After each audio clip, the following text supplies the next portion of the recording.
Alam mo ba na habang tumatanda tayo, may mga simpleng bagay na unti-unting nawawala sa atin, na kadalasan ay hindi natin agad napapansin, tulad ng mabilis na pag-alala ng pangalan ng isang kakilala o kung saan natin inilagay ang susi o salamin. Ilang minuto lang ang nakakalipas at sa umpisa parang normal lang ito, parang parte lang ng pagtanda. Pero sa totoo lang, ito rin ang mga unang senyales na pwedeng humantong sa mas seryosong problema kung pababayaan natin, lalo na pagdating sa kalusugan ng ating utak.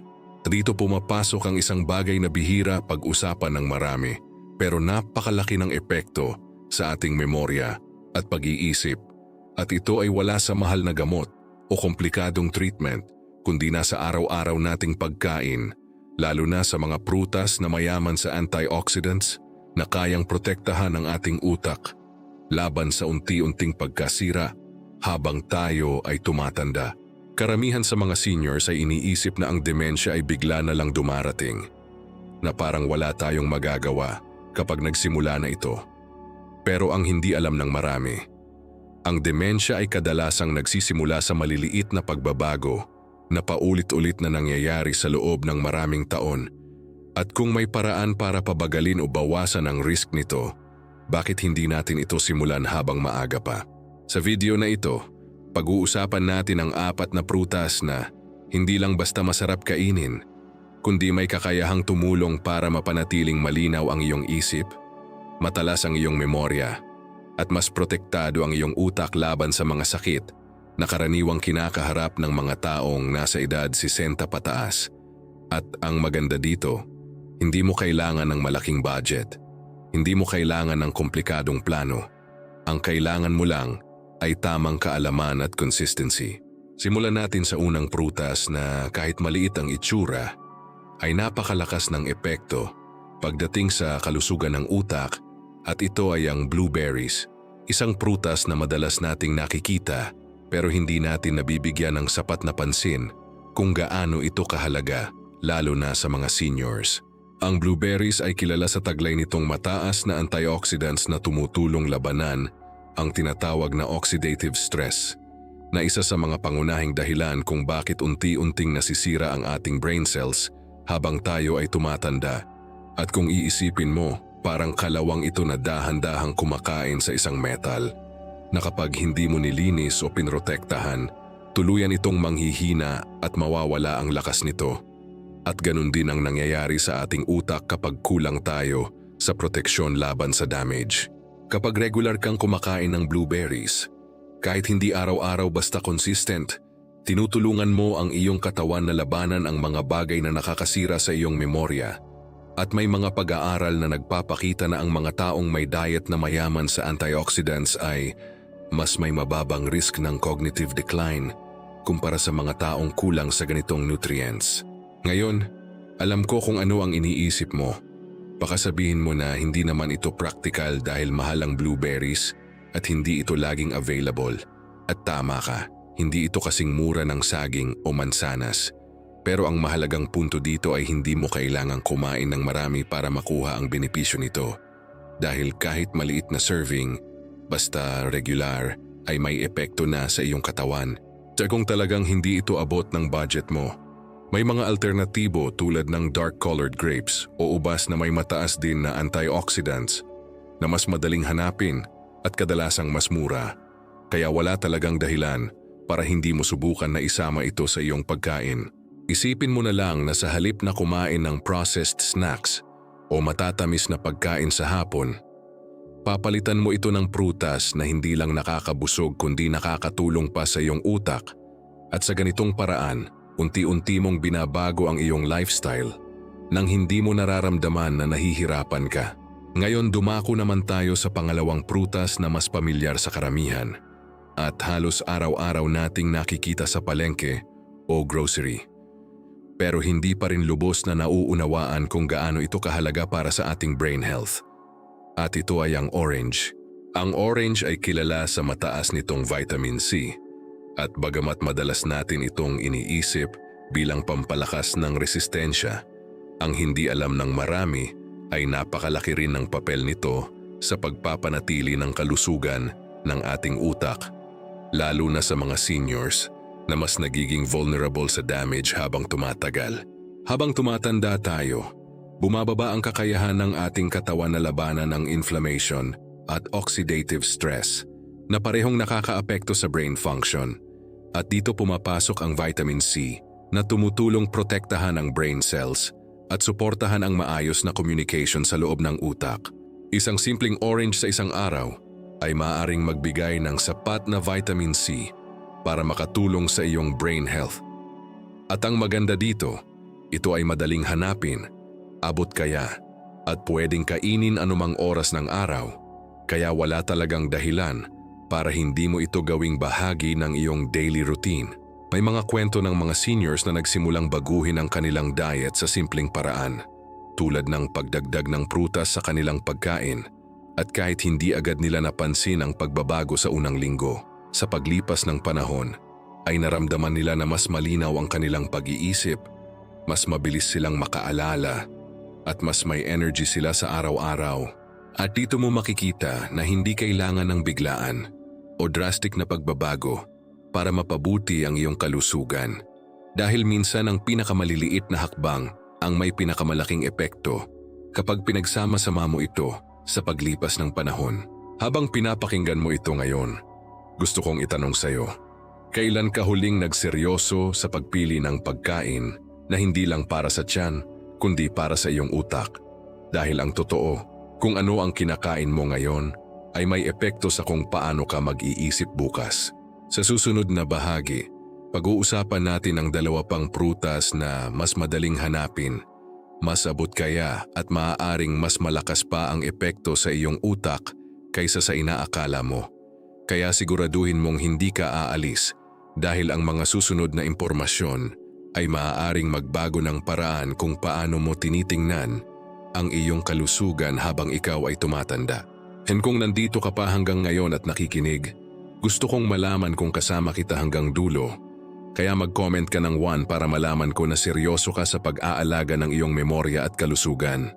Habang iniisip mo ang mga prutas na napag-usapan natin kanina, maaring napapaisip ka na kung sapat na ba ang simpleng pagdagdag ng blueberries o orange sa iyong pagkain para maprotektahan ang iyong utak. At ang sagot dito ay oo, malaking tulong iyon. Pero kung gusto mong mas palakasin pa ang proteksyon ng iyong memorya, at dito pumapasok ang susunod na prutas na gusto kong ibahagi sa iyo. Isang prutas na madalas nating nakikita sa palengke, sa kusina, at minsan ay kinakain lang natin dahil sa lasa.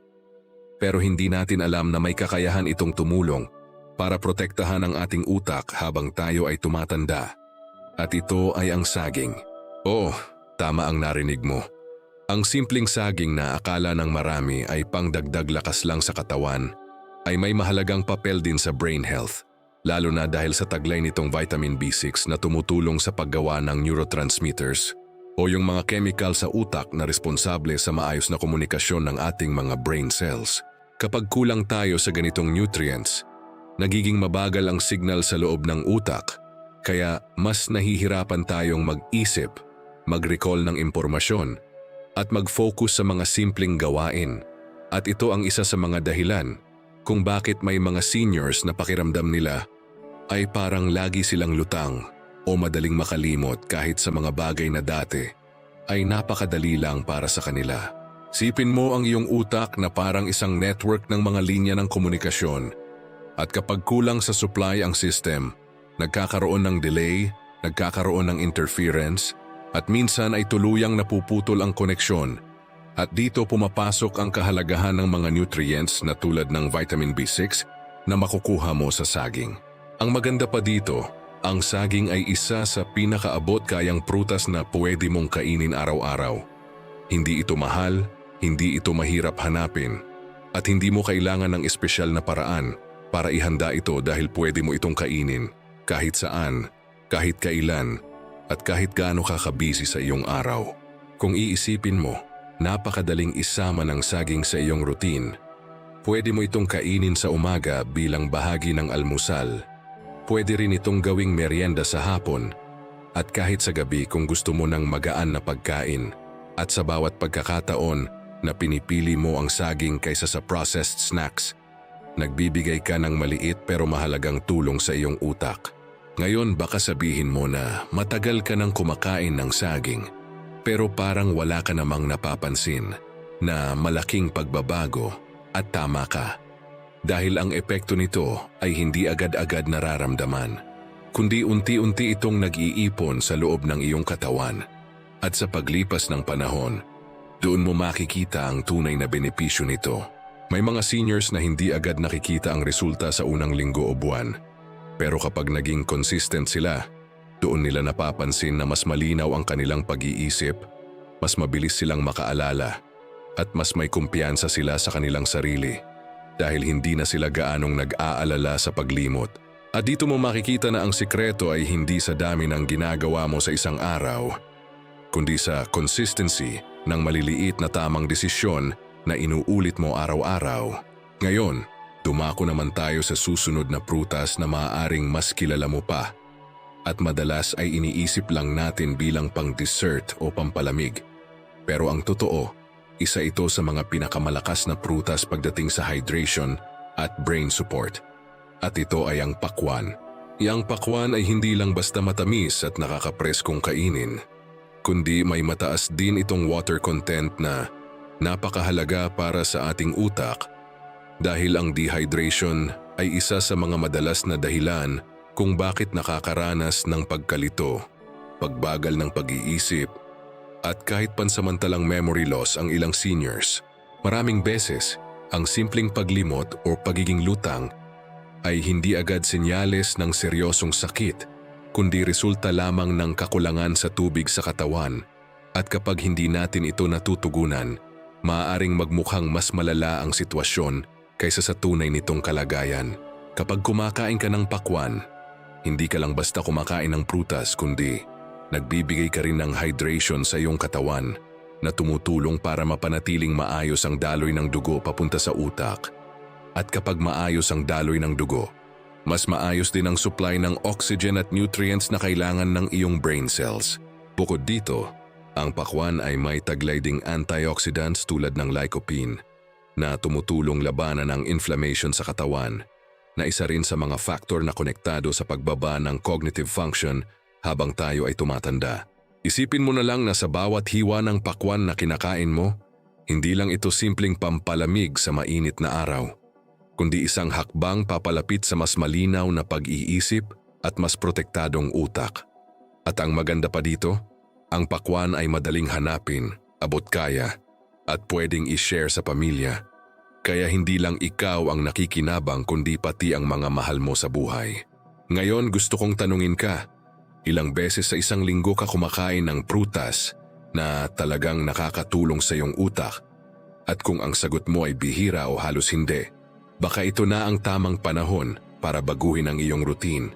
Hindi mo kailangan baguhin ang lahat ng sabay-sabay dahil ang pinakamahalaga ay magsimula ka sa maliit na hakbang tulad ng pagdagdag ng isang prutas sa iyong araw-araw na pagkain. At mula doon ay unti-unti mong palawakin ang iyong choices. Sa susunod na bahagi, pag-uusapan natin ang huling prutas na maaaring pinaka-underrated sa lahat, pero may malakas na epekto sa iyong utak at maaaring maging susi para mapanatili mong matalas ang iyong memorya kahit sa mas advanced na edad. Kaya siguraduhin mong hindi ka aalis dahil ang susunod na impormasyon ay maaaring maging pinakamahalaga sa lahat ng napag-usapan natin. At kung nandito ka pa rin at nakikinig hanggang ngayon, gusto kong malaman kung seryoso ka sa pag-improve ng iyong kalusugan, kaya mag-comment ka ng prutas yan para alam kong kasama kita sa journey na ito habang iniisip mo ang lahat ng prutas na napag-usapan natin mula kanina. Maaaring napapansin mo na hindi pala kailangan ng komplikadong paraan o mahal na solusyon para maprotektahan ang iyong utak.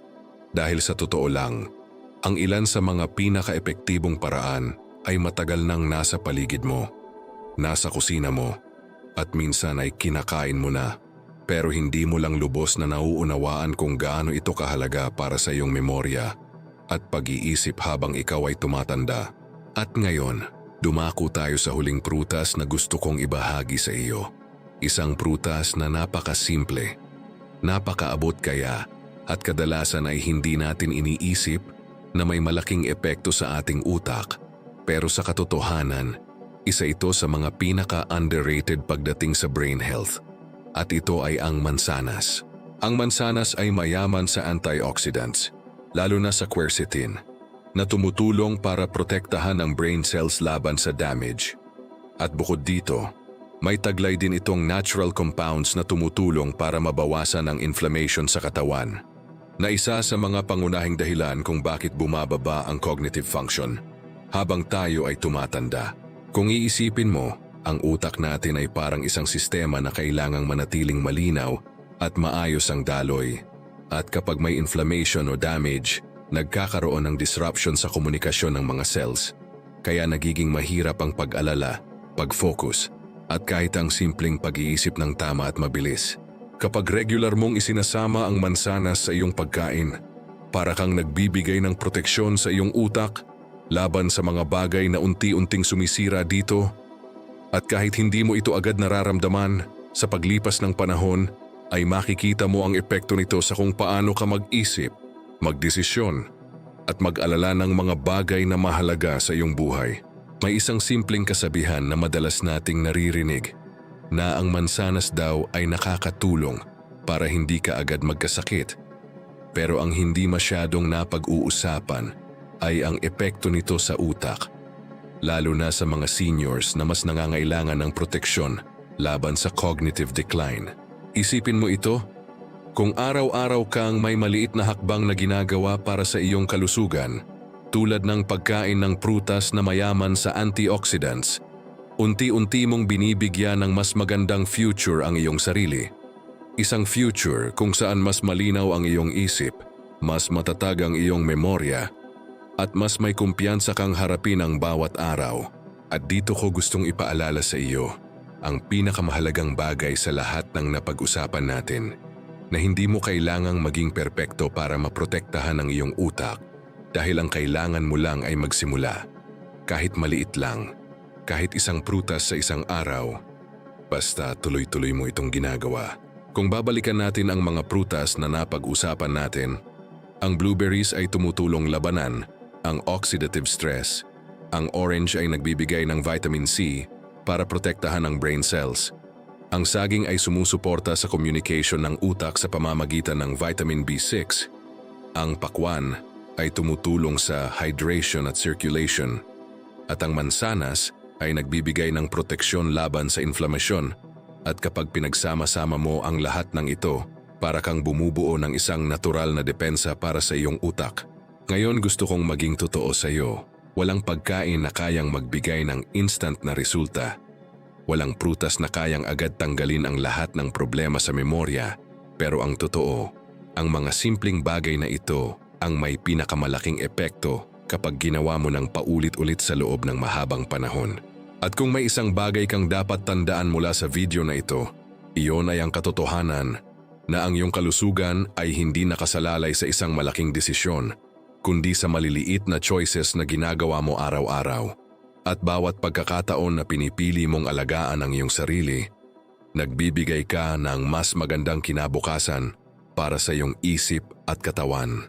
Habang tinatapos natin ang usapan na ito, gusto kong itanong sa iyo, alin sa mga prutas na ito ang sisimulan mong isama sa iyong pagkain simula ngayon?